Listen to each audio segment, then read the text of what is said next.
In example 4, we have a crafter, and she's making a quilt for a charity auction, and they lost the directions for this thing here. And it says that she cut a triangle out of a piece of fabric and placed it on the coordinate plane to help her.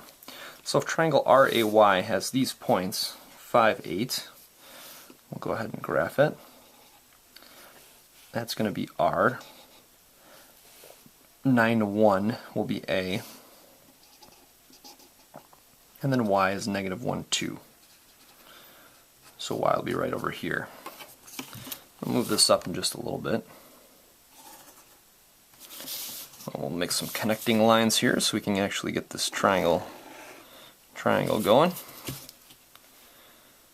Okay. Alright, and we'll move this up now that we've got those. So this will go up, up, up, up, up. Okay, and it said what would the coordinates be for the second piece if she reflects it over the x-axis. So here's the x-axis. We'll take the distance from the x-axis and just go the opposite direction. So we've got y prime there. R appears to be 8 units away. So the new R will be here. I think I'm just going to follow that line to make sure it's on the same line. That's good. There's R prime. And A will be over here. So this is the second triangle here. And let's see if we can draw this one pretty well. So there's one leg. There's the other leg. There's this one. Alright. So let's see here. What would the coordinates be? So we're going to have R prime is going to be at 5, negative 8. And we've got A prime. That's going to be at 9, negative 1. And we've got Y prime.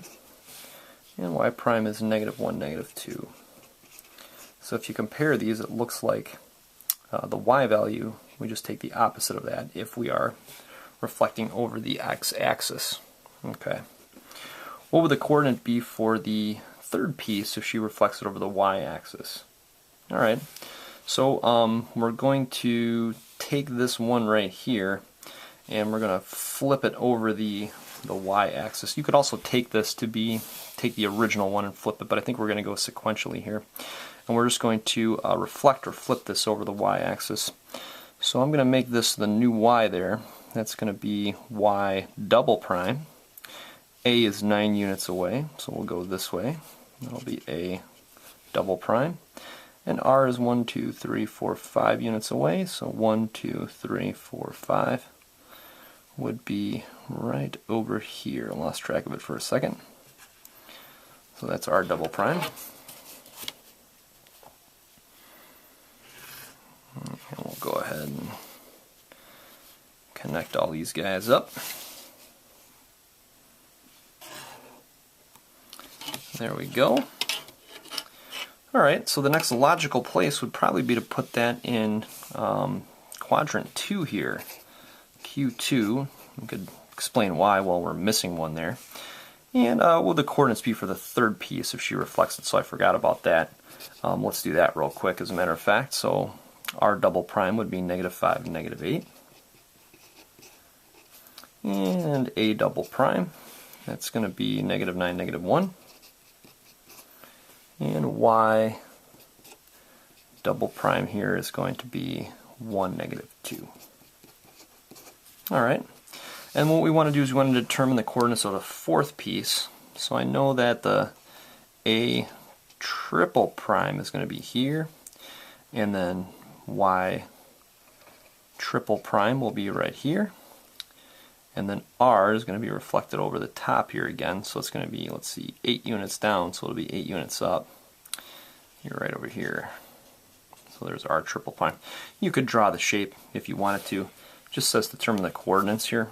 So what I think I'll do is I'll just write Ray, or at least R here, triple prime. And it's going to be up at negative 5, 8 there. That's this one. And then A triple prime. That's going to be negative 9, 1. And then y triple prime here looks like it's over here at 1, 2.